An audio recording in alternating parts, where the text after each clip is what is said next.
Welcome back. Those who advocate for the safety and protection of children are asking what happened to the government's promised sex offenders registry. Activist and independent candidate for the Elizabeth constituency, Trinil Burrows, said strides to protect children from sexual predators had been made with the enactment of Marco's Law last year, which it created the Marco Alert system, similar to the Amber Alert system in the United States for missing and presumably exploited children.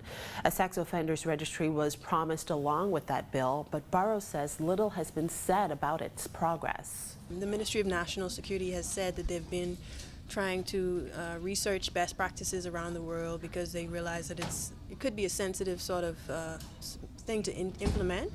But we also are calling for action on that, updates.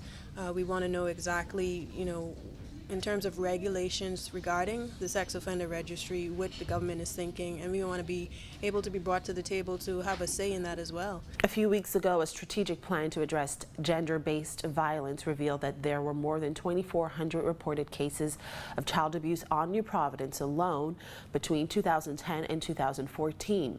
70% of child victims were living in a single-parent home and were preyed upon by their mother's partners, neighbors, and unknown assailants in most cases.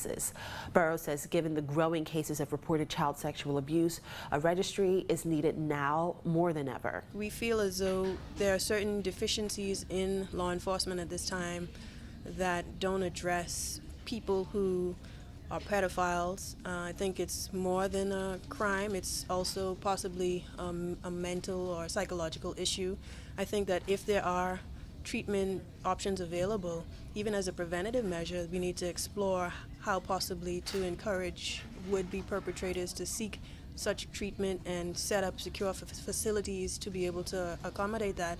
And secondarily, speaking directly to the registry, we need to ensure that there's a certain amount of restriction placed on someone even post release regarding any sort of interaction with groups of children and things like that, schools. Well, Democratic National Alliance candidate for Bainstown and Grantstown, Brenda Harris, said the issue of sexual violence against children is especially concerning for residents of the area she hopes to represent. A few weeks ago, a young girl, she probably must have been about 13 or so, and there was this guy who was about to rape her because he was pulling her into the bushes, and some of the residents saw that, and so what they were able to do is they were able to circumvent a possible rape case from happening.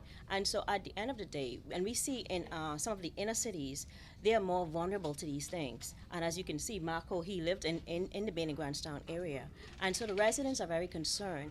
And considering that the Minister of National Security, Dr. Bernard Nordich, as the minister for that portfolio, we feel that we really want to see the sex offenders registry. We need to see that implemented and enforced. She said residents have expressed the trouble of feeling safe when predators return to the environment they once frequented. We had a meeting yesterday because a sex offender, he was let out on bail. He's not convicted as yet, and he's been placed right back in the very same community, right where we have a lot of young girls, a lot of young kids in the area.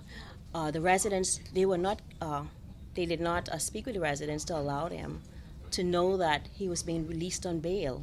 And so things like that, it's simple things that can be put in place to ensure that the community knows. And we have to look at, placing him back right in the same environment in which he utilized to abuse one of our little darlings. Burrows says if Bahamians want to see effective movement from government in this area, they will have to give a sex offenders registry the same focus as other national issues. For Marco's Alert, we've had petitions, we've had letters of appeal, we've had numerous protests calling for the enactment of Marco's Law, and that yielded in one part of the law, the alert being enacted. So if it's going to take public outcry, just like we are very loud and involved with other issues, if it's going to take us banding together and getting over ourselves and saying that this is something that's important to us, then we have to be prepared to